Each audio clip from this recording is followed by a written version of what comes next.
You are watching and listening to Bishop Brothers, a safe space where real issues being dealt with by real people are brought forth and discussed. Every week, the fire of love is lit as two 21st century bishops share the first century church message. Join and engage in the conversation, featuring grassroots interviews, book reviews, and God-inspired commentary. Here are your hosts, Aaron and John, Bishop and Bishop, Chief and Chief. But above all, they are brothers. Welcome aboard. Oh man, well, we're back. Yeah. We're back again. Yeah, we're back, and it's man, we got a big topic tonight. Big topic. Two episode topic dealing with this. This man we're going to deal with tonight. This man called Daniel. Yes. Yeah, Daniel. Like we were talking before the show started.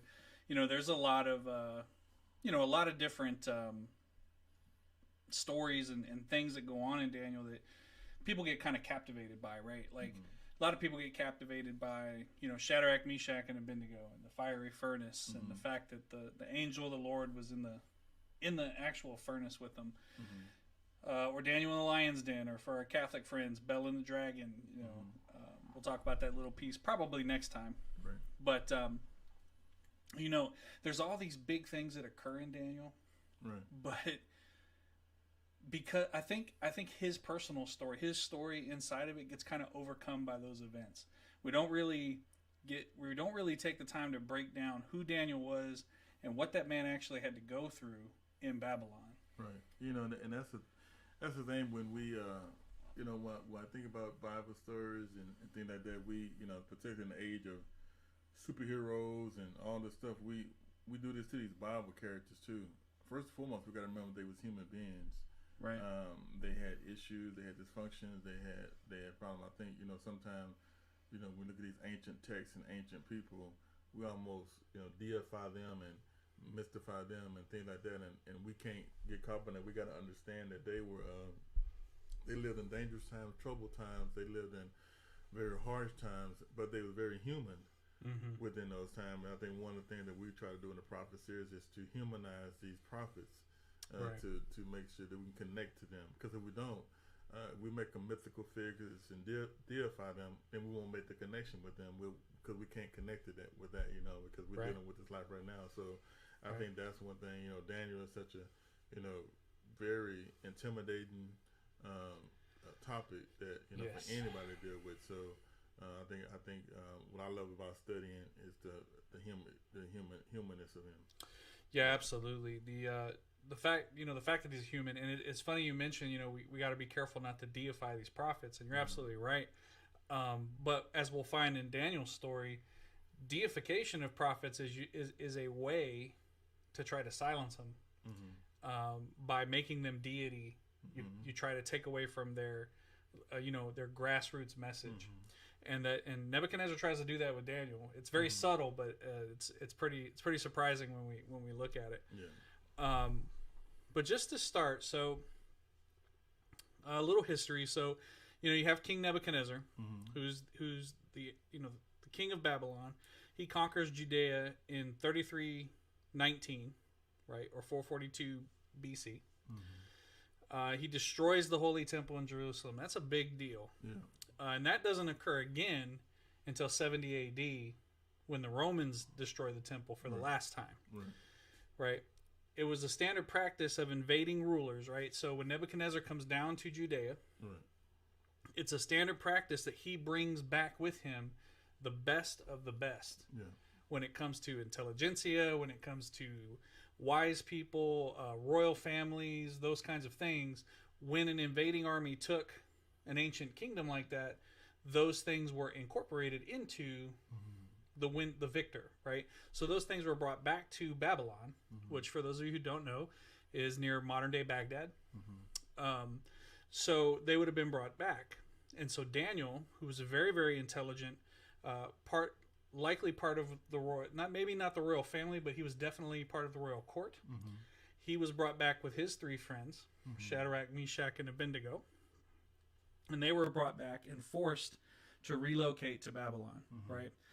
Now, according to the Talmud, Daniel was endowed with an incredible gift of wisdom, such that if one were to weigh his wisdom against the wisdom of all the wise men of the Gentile nations, the wisdom of Daniel would outweigh them all. So what the Talmud was basically saying is, Daniel's a really smart man. And not only is he a smart man, not only does he have the brain power, but he also has wisdom, right? And he's a younger man at this point. Yeah. So, and I don't know how many of you have 15 to 20-year-old children, but I can assure you, when I see my children in that age group, wisdom is not the first thing that comes to my mind. It's not that they're bad kids. Wisdom usually comes with experience, right? But for some reason, Daniel, well, not for some reason, God gave this to him. He was extremely wise. Now, one of the biggest things I want to bring up at the very beginning of Daniel's story is we had a holiday in this country, in the United States, last Monday, right? Pretty hot button topic, right? Between Columbus Day and Indigenous Peoples Day. And I've always found this really interesting about Daniel in the context of that holiday, right? So as we look last week at Indigenous Peoples Day or Columbus Day, we find a lot of similarity between Daniel's early life and the plight of native cultures in the United States. Daniel was ripped from his homeland after bloody warfare. He watched the culture of his forefathers literally burn to the ground in the temple, right? He's then forced marched north to Babylon. Sound familiar? And he's held in captivity for the rest of his life. But Daniel rebelled and refused to give up his native culture for that of Babylon. And we'll talk about some of those instances as we go through his life. But here's what I've always found very, very interesting. I've always found it very interesting that as Christians, we celebrate Daniel. I challenge you to find me someone who does not know the story of Daniel refusing to eat the king's meat for the glory of God, refusing to conform, refusing to be like the Babylonians. I find it very interesting that we celebrate that. We celebrate the rebel, but also celebrate the modern day Nebuchadnezzar in Columbus. Now, I'm not saying Columbus was the root of all evil, right? But he definitely represents something, just like Nebuchadnezzar did to Daniel, right? It signaled the beginning of the end of a culture, right? But I find it so fascinating that we as Christians, I mean, I learned about Daniel in Sunday school. I mean, I had the nuns and because I was Catholic at that time, but I had the nuns and the priests and everybody telling me about this great Daniel who rebelled and refused to conform. But we punished a culture for doing the exact same thing. I just find that very interesting. Also when you talk about Daniel too, and we talk about how they was taken in captivity, I really want to focus on taking them in captivity. We got to understand when these people did this, and when these people conquered these places, they took the best of the best. Daniel, from what I understand, Daniel was from the royal family, part of the royal court, and his wisdom was renowned. But also, Daniel and his friends, they were good-looking people. They were good-looking dudes. Right. Now, see, that's critical because we need these people. Everybody didn't come. That's fact. They wanted a certain look. They want a certain status and things like that. And so they wanted people to understand court too, and what they was about, because these people were going to ingrain you into their society. And so to be ingrained, they don't want to have to teach you everything and go through everything, and also they want you to look the good. They want you to look the part. Right. Systems and cultures and oppressors, they like looking apart. And cults. They like looking a certain way. They like they like the lie. They like the deception. They like the and so Daniel and his friends, they were drawn up in deception. Right. But the key thing was his wisdom and intelligence. And I want to park there for a minute. So many people listening to these so-called prophets today, and you need to understand about Daniel is he had wisdom and he had intelligence. Right. He just wasn't a rabble rouser out here calling himself this and calling himself that without the backing of his wisdom and his intelligence. What's that? Somebody who's wise and intelligent is not afraid to back up what they're saying because they've studied. The wisdom comes from God. They've researched. They've done the work to provide the wisdom that they need for the hour. And so this is what I want people to focus when we talk about these prophets. They ain't one of these rare prophets. What we think of. Many of us think of John the Baptist on the wilderness out there eating locusts and things like this. This wasn't Daniel. Right. Daniel, Right. he wasn't he wasn't a voice crying out in the wilderness. Okay, he wasn't eating locusts and out there. So that he was he wasn't wild haired. He was good looking. He was wise. He had been around court system. He knew about the court. You got to think of feudal. You got to think of almost medieval. Get in your mindset of how this works. This you have a court and royal family. He's he's actually from the seat of David. So when you deal with Daniel, you got to understand that he has intelligence. So remember that when you listen to these prophets, you have a right and should. Is this person who's claiming?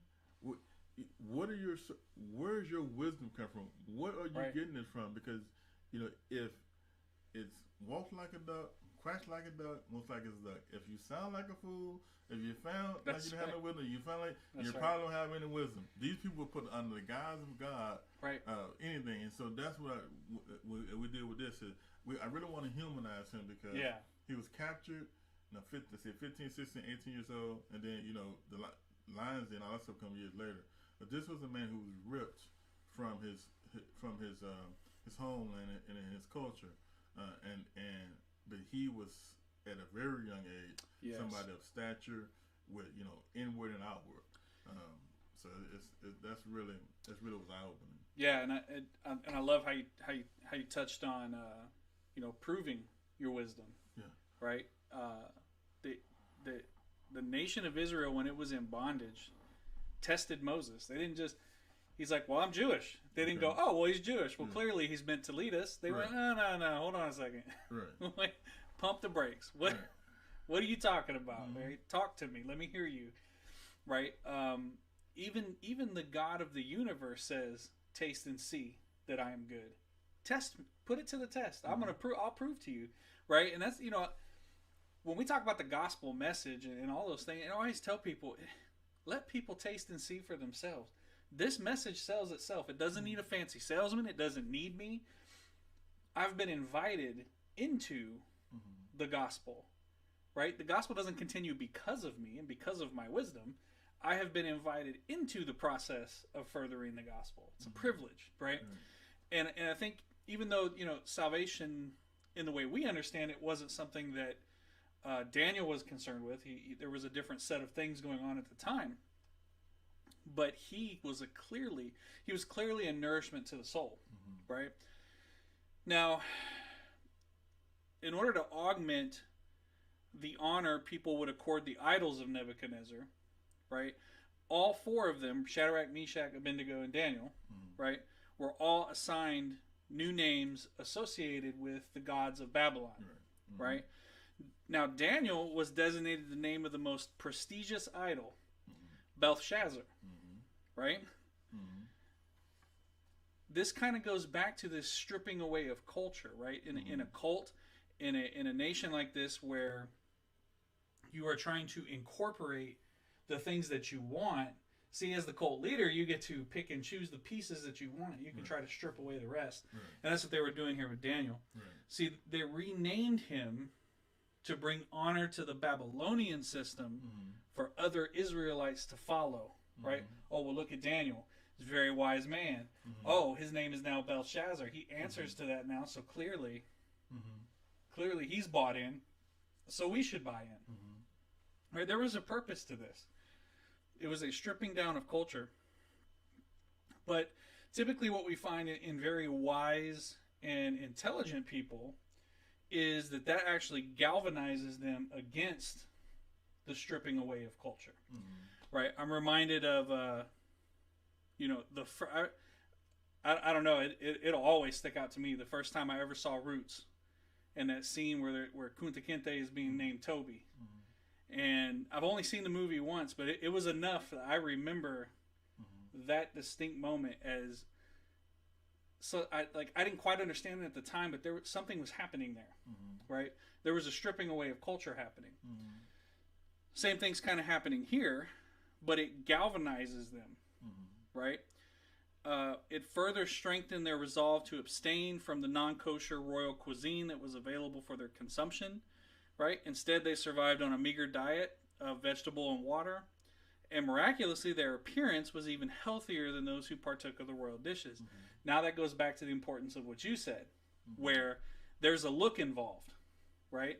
And, you know, in America, we think this stuff is just so new. We think that you know, there's a look to success, and that this is new. This is not new. This is something that has been going on at higher levels of society for millennia.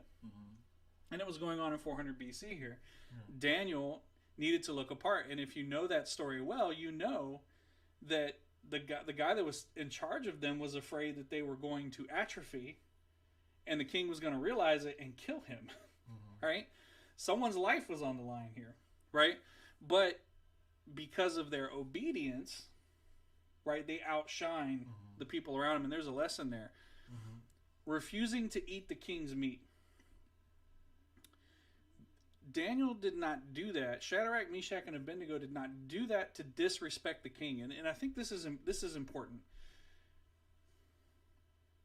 A lot of times, as a Christian, personally, when I choose to not support something, politically, spiritually, in my family, in my house, outside my house, when I choose not to support something, it's not because I don't respect that position or those people, right? The people that I may be in opposition to. It's not that I don't respect them. God must be honored, right? And that's what Daniel did here, right? Especially in this instance of not refusing to eat the king's meat. He didn't do it to cause a problem. He did it because God had to be honored, period, right? Church, you've gotten fat. Like, you need to stop eating. You need to take a diet. You need to stop eating the king's meat. There's clearly you are plump. You are plump. Being against policy I'll say this: being against policy does not mean being against the country, right? Because I'm against the policy of this nation doesn't mean I hate this nation. I love this nation, right? But God must be honored, and if this country has a policy that does not honor God, I can't support that policy. And just because this is my country, just because this is where I live, is not a sufficient excuse to not honor God, if that makes sense. So what Daniel did here wasn't a disrespectful gesture. It wasn't a gesture born out of rebellion. It was a gesture born out of God must be honored, right? And later, he helps Nebuchadnezzar in dream interpretation, and that honors God, right? So what side of the political fence was irrelevant. What mattered is that God needed to be honored. And I really wish we as a church could do that right now. Well, the problem is, and this is that's why I wanted to, we're really tracking the same way with this. This is what we have to understand, and what people need to, and pastors need to preach, and we need to teach is, you got to understand what defilement is. See, you forcing me to defile myself to make you feel good shows me you don't care about me. Right. You just want me to do what you want me to do. Exactly. The Bible clearly says, Daniel says, he would not defile himself. He didn't say the king's meat was bad for you. They said, they made the determination in their mind that this is not going to defile, I'm not going to defile myself. It's like I made a statement in the church that, you know, you're never going to see a flag in the church. Right. Why? Because we have dedicated that building, that place, to be the Lord's place. Right. Now, if you bring flags in there, it's gonna at some point become a defilement, because is this the house of the Lord or is this an American church? Because you go to so many churches that you get blinded by flags. That's right. So we're gonna make sure we keep that nationalism possibility out of the church, because we don't want anything to defile or get in the way or get or misconstrued that this is the house of the Lord that we've set aside. Mm-hmm. And so this is why the Bible clearly says if something offends your brother, don't offer it to that person. Don't force that man to try to get that person, that woman, to defile themselves because that's what you want to do. Right. Serve something else. Make sure you provide for them. And so Daniel teaching us this lessons here that we will defile ourselves to get along, to go along, and this is why God can't use us because even what they ate, they still looked just as well as the people who was eating the whole meal because they wouldn't defile themselves with the king's meat. And so we live in a culture, in a society that everything is a political football. Everything. A famous man died the other day. It was politicized. Mm-hmm. Believe me, it was politicized. Yeah. We got a virus we're dealing with. It's been politicized. It's killed almost 1 million Americans. Not that kind of people around the world, just Americans. It's been politicized because you have to defile yourself to please me. And we brought this into the house of the Lord. Well, we defile ourselves so we don't know the truth from a lie. Because if we don't agree, that you got to do what you're gonna do against God, against what you believe in to make me feel better. And that's what Daniel said. This is what I'm not gonna do. And so this is what takes courage, and this is what takes a relationship with God, because you're talking about His name, and the name that I love that Daniel's name is. His name, it says, God is my judge. Yes. Yes. God is my judge. And we got to remember this. In the end, you defile yourself. Remember, God is your judge. Right. I think that's Daniel never forgot that. Yeah, I think a lot of people have forgotten. I think the church has forgotten that God is the judge. Right. Yeah. You know, I think it's important for churches to remember that very much like Daniel, right? Daniel never did things to the king with the intention of pain or hurt. Right? God was going to be honored. If that meant Nebuchadnezzar's feelings got hurt, then that's what that meant. If it meant Daniel's life, then that's what that meant. But Daniel was going to do what pleased the Lord and what the Lord had told him to do. I'm reminded of a Bible study I did this morning, Colossians 2:6, where God talks, don't judge people for the festivals that they do or the religious things that they do, right? If we're very different in our religious practice, right? There's a lot of things we do that are different, but we both belong to the Lord. Now, there are some things that I do within my religious practice that you'll never do, and that's okay, right? But here's the trick, church. I would never ask you to do those things, and if you told me you were uncomfortable with those things, I would never try to force you or tell you you are not a Christian because you won't do my religious things. And I think as a church, we've kind of lost the sight of what Daniel was doing, and now we do things. We want people to be. We don't want people to just be Christians. We want them to be religious like us, right? Everybody needs to be a Celtic Christian. Everybody needs to be a Baptist, or everybody needs to be a Methodist. No, everybody needs to love the Lord their God with all their mind, heart, and soul, love their neighbor as themselves, and then go out and make disciples, right? Like, that's what we're supposed to do. How we do those things in different contexts and cultures, the Bible's telling us, don't judge how other people do that, right? But we have this idea that we have to have this cookie cutter, capitalistic, Americanized box that we have to be in. Right, and I get blasted for this all the time from mainline church, right? You're the holidays you celebrate are pagan. Well, so are yours. You got a Christmas tree in your house? Yeah.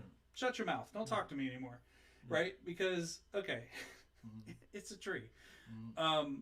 But we just as a church, we're so focused on that we've forgotten that whether there's a tree in my house or not does not change the fact people are starving in the street. There's a virus out of control, right? There's oppression all over this world, right? So maybe instead of trying to make you more religiously like me, maybe I could do what Christ called me to do and have God be honored. You know, I think that's the biggest message of Daniel. God needs to be honored, regardless of what that looks like or what that means. Well, also we would have ate because we would have said, well, God don't want me to cause controversy. Right. You know, y'all preachers out here, y'all ministers out here of the so-called gospel who never make a stand, who never stand for the widow, for the orphan. You don't sit on the sideline. You can't relate to Daniel. No. Because Daniel in the king, we trying to define where he was.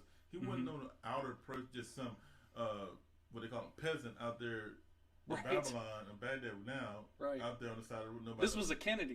This was a man who everybody can see. This man was challenging the king's edict. Eat my food. Come on. When you go to you got a picture. When you go to the king's court room, this is a king.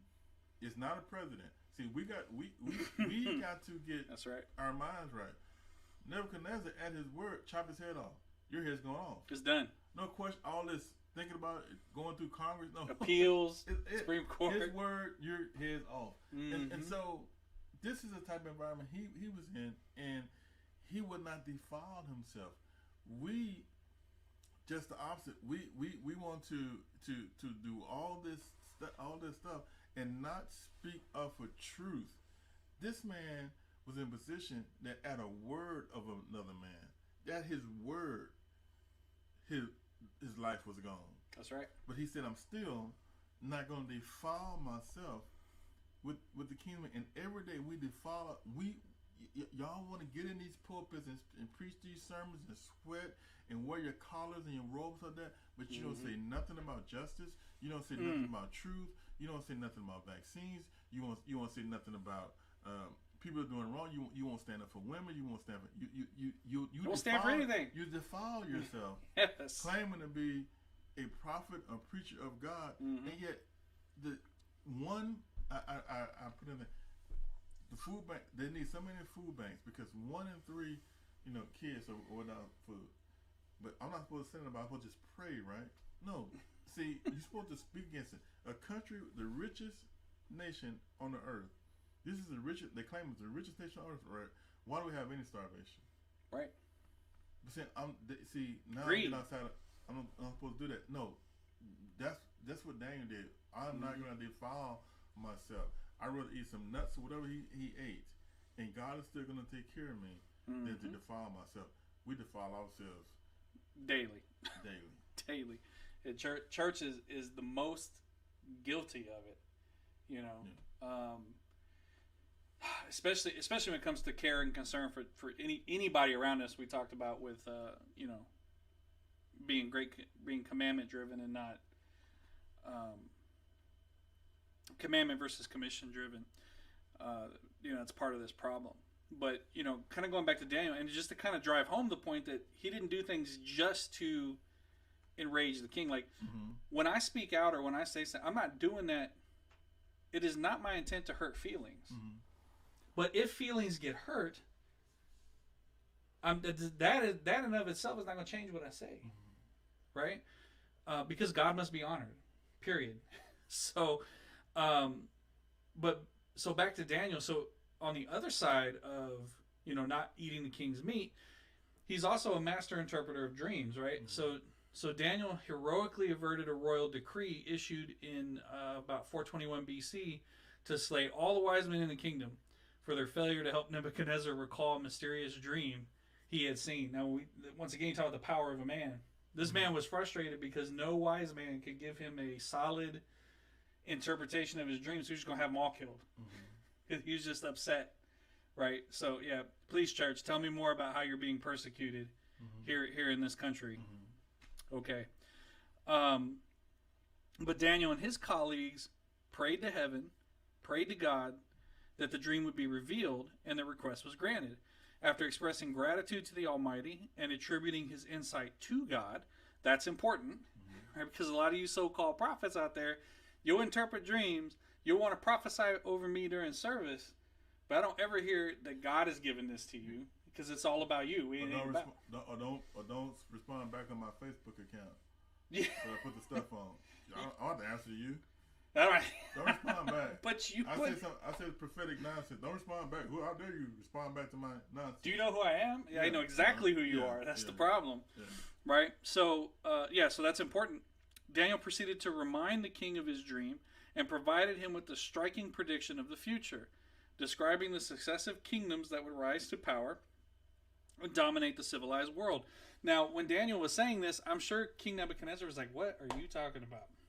Mm-hmm. Because he was talking about Medo-Persia, Greek, and Roman empires, right? He's talking about things that occurred thousands of years later, hundreds of years later, right? No one knew who Rome was in 400 BC, right? So, it's important for people to understand that Daniel was a wise person first.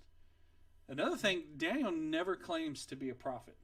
That's the interesting thing about prophets. They're not really big on telling people that they're prophets, because usually what it meant then was you were going to say something that was anti-government or anti-king or and it was probably going to cost you your life.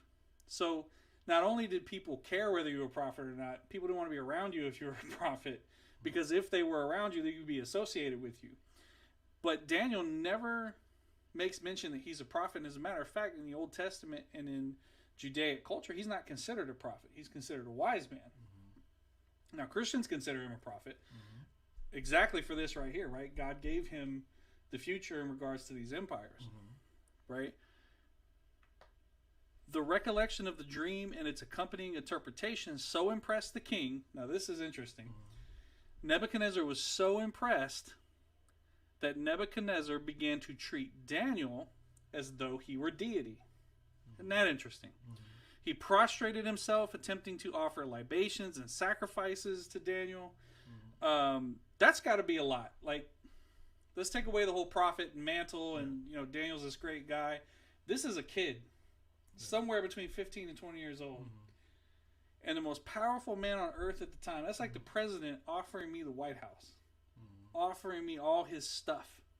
Oh, you're such a great person. That's got to make the head big. I'd probably, it'd be hard for me not to take those things. Right? But Daniel spurns these efforts of deification, so Nebuchadnezzar insists on promoting Daniel to the position of governor of the entire province of Babylon. Right? So he can't get him with the deification, so he's going to get him with some government goodies, right? Give him the the treatment. It's interesting because the king tries to worship Daniel, but why? Why does the most powerful man in the world need to worship Daniel? And it's actually very subtle. This is not a good thing, right? He wants to get Daniel. Clearly, Daniel has a gift. Clearly, Daniel has communication with the Almighty. He wants Daniel in his hip pocket. So he tries to deify him, and when he can't do that, he does the next best thing. So I'm going to make you one of my most important people in government. I'll make you my VP. You're going to have all this power. If you look back in Jewish history, same thing was done to Joseph in Egypt, right? He was made a very powerful person in Egypt. Okay? But this is not, and so how that relates to the church now, and this is something that, church has got to look out for, from the government, from denominations, from people in positions of power. These people are not trying to make you the next Joel Osteen because they love you. They're trying to make you the next Joel Osteen or the next great thing to get you in their hip pocket so that when they need you, they can call on you.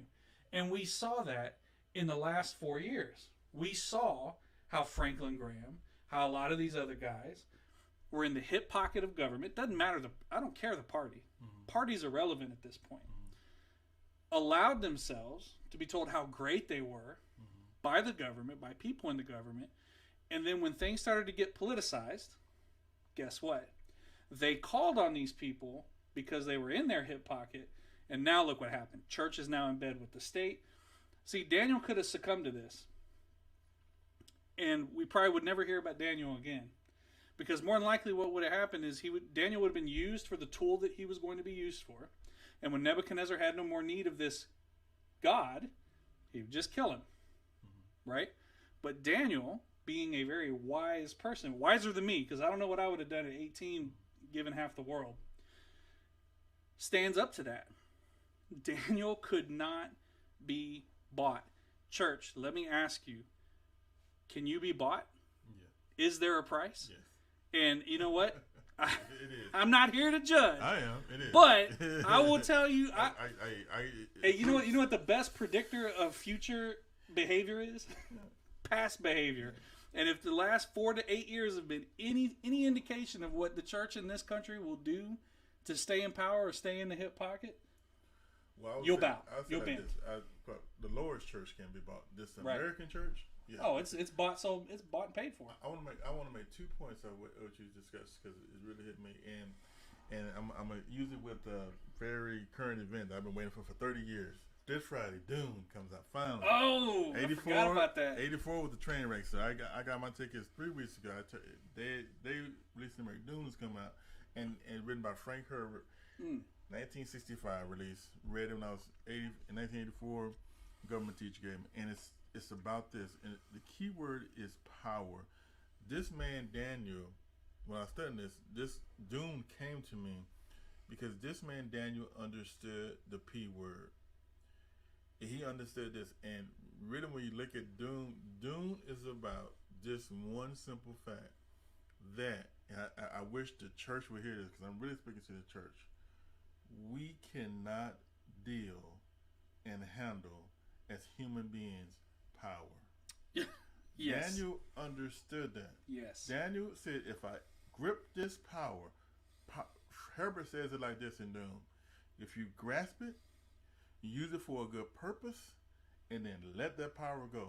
Because if you try to hang on to that power, this power is going to overcome you. Because as human beings, we just, if you look at the history of the world, forget about white supremacy. Start at the garden. In the history, we cannot deal with power. No. At some point, we are going to mess it up because we're going to grip it, and then, like you said, we're going to try to keep a hold of it. And then now I got it. Now I got to fight to keep hold of it. That's right. Like that. This why I really, when I talk about these people, I try not to really use American because see, in America, the president got a Congress. All this. When you're dealing with kings, there is no Supreme Court. It's a whole different world. There is no Congress. Yes. There is no go through these and all these steps and see that's what we think. We're so indoctrinated with democracy. But when you look at these people are dealing with a person that's embodied with them all power. Right. They are the Supreme Court. That's right. They are the Congress. They are appeals court.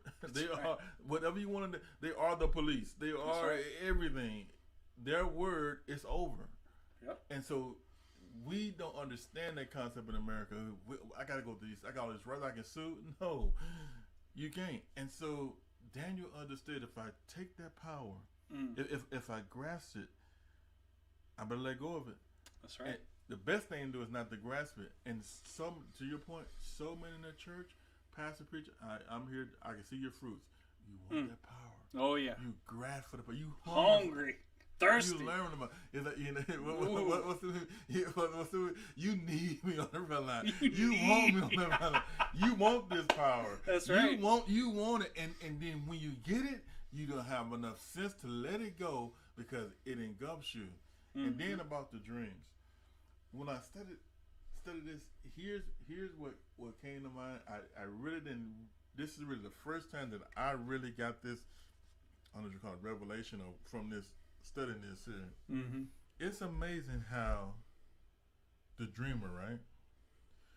The dreamer dreams a dream, right? Mm-hmm. And I can tell you one of the most frustrating things is the dreamer can't interpret the dream. Right. But feel me on this.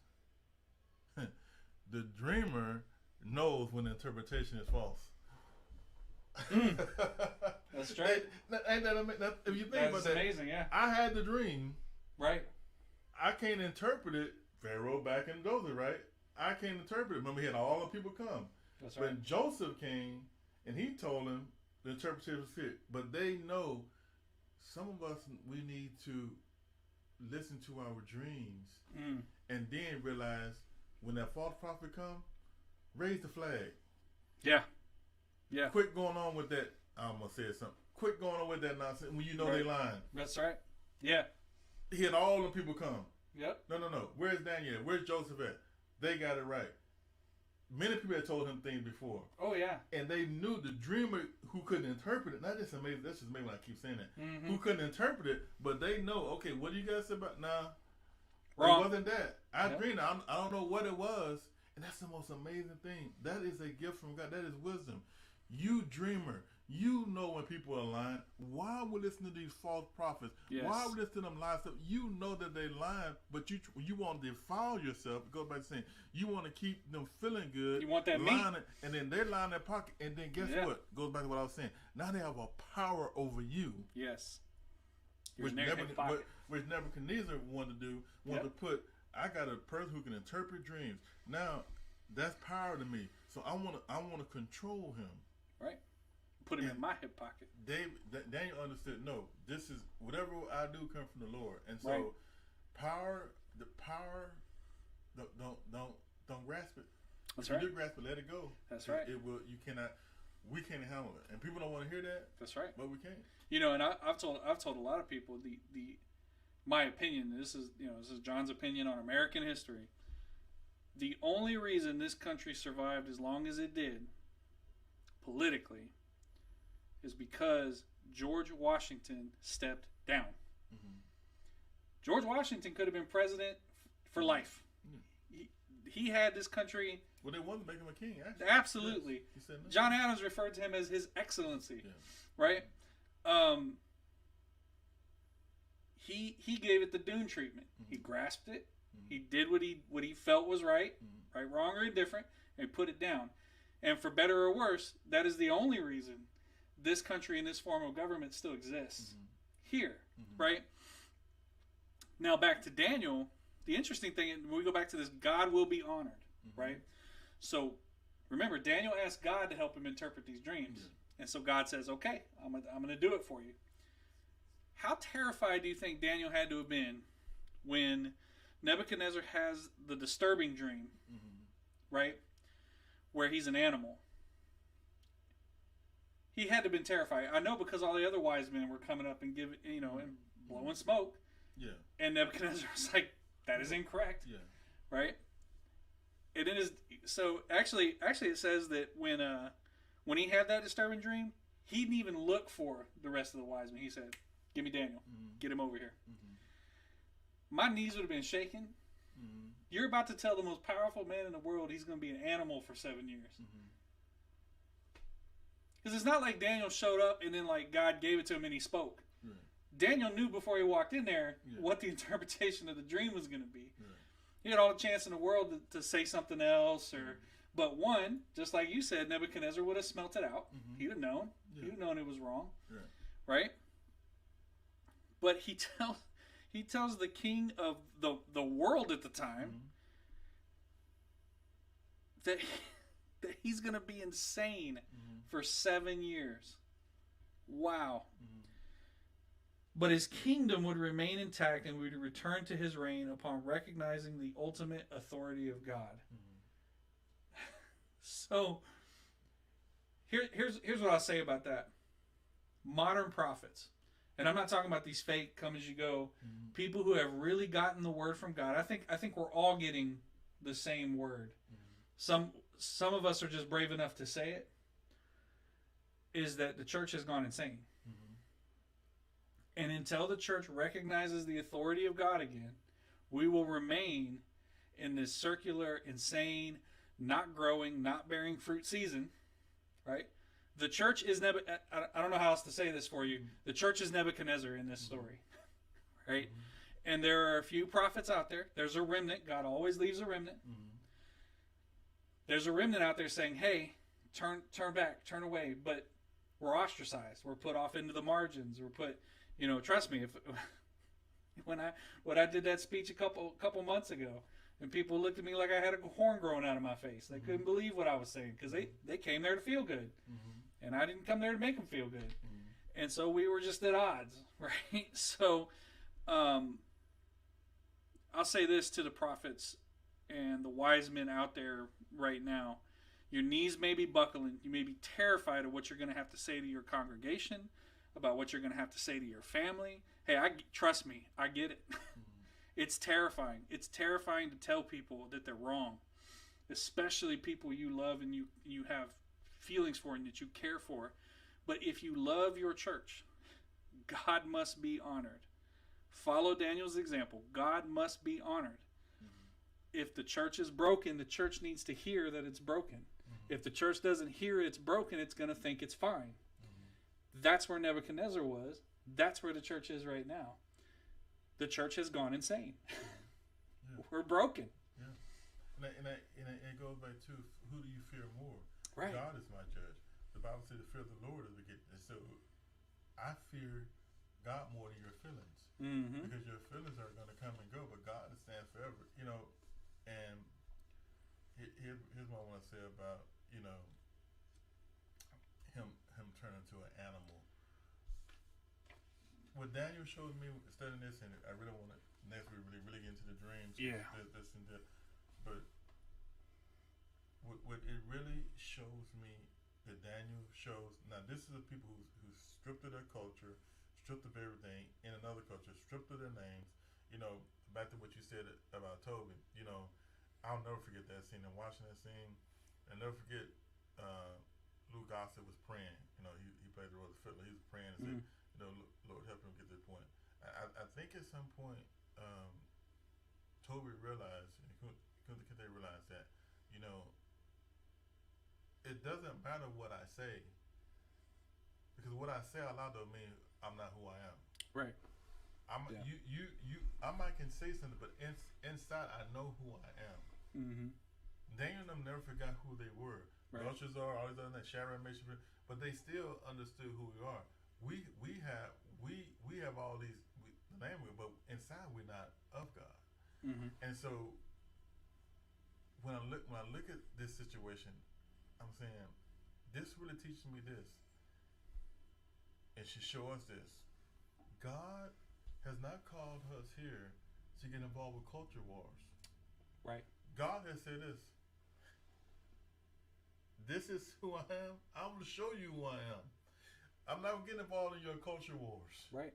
It's very little concern to me. I'm going to stand up for God, because God is my judge. But the church, in this church, has gotten involved in culture wars. We're a conservative church. We're a liberal church. With this church, with that church. We wearing a mask is a political statement, even in the church. And so we got involved. We get involved in the culture wars. And Daniel says, whether it's the king's meat, whether it's interpreting dreams, standing with my brothers, we're going to stand united with God, because even though you stripped of our physical culture, He's in me. Right. And I'm not going to get into y'all's wars, but I already know what I'm going to do. Mm-hmm. I already know what I'm not going to do. And if I live through it, if I die through it, this is where I stand. I'm not gonna get into your war that y'all got going on. Mm-hmm. We want to get involved in the culture wars and get people to change politically instead of the kingdom wars. Understand? Serve God, because no matter how the outcome is, if you serve God, if God is your judge, it doesn't matter what manifests with man. God is going to take care of you. Right. And this is why God took prayer. He had a chance at power. No. He had the chance to eat the king's food. No. He had the chance to do this and chance to do this. He had a chance to that fear grip him. Well, I'm not going to tell this man. I'm going to tell this is not just a man. I'm going to tell this king that he's going to be an animal for 7 years, go insane, then get the kingdom back, and I still live? Because I'm not going to defile myself to telling him what he wants to hear. Right. Because, as I said earlier, in the end, he's going to know it's a lie anyway.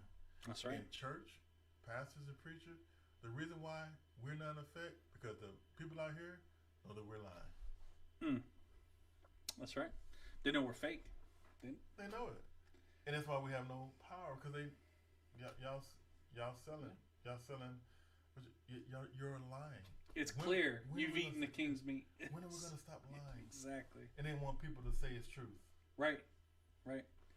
Yeah, and we've gotten so focused in trying to win battles in the culture war that, okay, regardless of what happens in the culture war, That doesn't change who gets fed and who doesn't. No. That doesn't change who we love and who we don't. Right. That none of that. You're not going to like hearing this. It doesn't matter. It doesn't. That's not the focus of the assembly of God, the ecclesia. Yeah. Our focus, our job, our life should be God must be honored. Mm-hmm. How do we do that? That should be the only question we're asking. Yeah. That should be the only question we're trying to. We shouldn't be trying to figure out should we celebrate Halloween or not. We should be trying to figure out was the earth created in 7 days or 7 million years. We're so focused on all that peripheral crap that we have forgotten that there are starving people. God is just waiting to be honored. How do we honor God? We honor God by serving people, because that was the example that Christ gave us. Christ served us. In essence, until we figure that out, church is going to remain insane. I don't honor God by winning a debate. Right. I don't honor God by preaching the paint off the wall this Saturday. I don't honor God, but I honor God when we take care, when we speak up for the voices, we speak up for the wills and the order, and we do what He said, and when we don't defile ourselves, and then when we have to stand before a king or anybody or politician and tell the truth. Y'all, y'all, y'all here lying about this COVID vaccine. Again, I said yesterday, famous person died. Guess what they did? Went right back to the vaccine argument. Yep. Celebrate that. What they got to do with that man? But you go, boom. So let me make forget about it. His family is painful. No, I'm going to make this about. See, they took it, right? This is my stand justification. So I'm justified because I stand here. I'm justified. Yep. And that's why we can't get in. Why we can't get anywhere, because we take life and death situation and make political football out of life and death. Oh, but we won the argument, Bishop. Yes, we won the argument. We won the argument. Yeah. So you know what? Even if this kills me, I won the debate on Facebook. Yeah. Thank God. So Nebuchadnezzar's going to turn into a beast, and Daniel is worried about how you're going to politically say it correctly. Because if he don't kill him, all his minions gonna kill him. You call my king a beast? That's right. I mean, get in the theater of your mind. Picture that. Right. Like you said, walk in there, a king, not a president, a king, swords, all this all around him, and you call this man a beast. So you're gonna go insane, and you for live 7 years. And you live through that. Because God was on his side, but he spoke truth. That's right. We talking about truth. We don't want truth. No, we want convenience. That's what we want. We don't. I mean, who wants to be told if a king or peasant they're gonna be a beast? You know what I'm saying? Nobody wants to hear that. Crawl around on there. I mean, nobody wants to hear that. But that's what. But just like a church doesn't want to be told you're wrong. No. You're focused on the wrong thing. Yeah. Well, I'm sorry. God will be honored. That's it. If I've learned anything in my studies, in my deconstruction, in my reconstruction of faith, I've learned one thing, and I learned it from Daniel. God will be honored. This is a man. That's a good thing. This is a man who has a right to be angry. This is a man who believes in the law of Moses. This is a man who studied the Torah. This is a man who knows the law inside and out. This is a man who has a right to say, God, why am I in a position? Why did you strip me from it? Why did you like to have my people? No, he's standing for God. That's right. He ain't saying why me. He said why not. He said I'm gonna not defile myself, because whatever is happening, even though I don't understand it, God is in control and God is my judge, and I'm gonna stand for Him no matter what the circumstances. This teaches us so much of how that. Don't tell me that your character really been tested. That's right. Because we really haven't been tested. No. It's relative. Yeah. It's very relative. Very relative. It's very relative. And because we won't even stand up for children right now. So you gonna tell the king? We won't stand up for ourselves right now. We won't stand up for our family. You gonna tell the king to become a beast? No, you won't. No, you won't. They put that T-bone steak before you. Gonna tell that ain't defiling myself? No. Yeah. I seen y'all at the church picnic. I know what y'all would do. Part two, I think part two we really deep dive because the dreams are. Yes, the dreams are important. If you notice, we didn't say anything about the Lion's Den, and that's intentional. Yeah. Everybody talks about the Lion's Den. Yeah. Everybody. That goes with eating the king's meat, refusing to do it, and get. It's a great story of faith, and it's a great. But we get so focused on that moment, or Shadrach, Meshach, and Abednego in the fiery furnace, that we miss these nuggets, these amazing things that really need to be taught. We miss that because we want to hear. We want to hear a good story. I think just focus on the humanness and that he was a human being and that he made these decisions not as and you picture him as an old man. No, this is a young.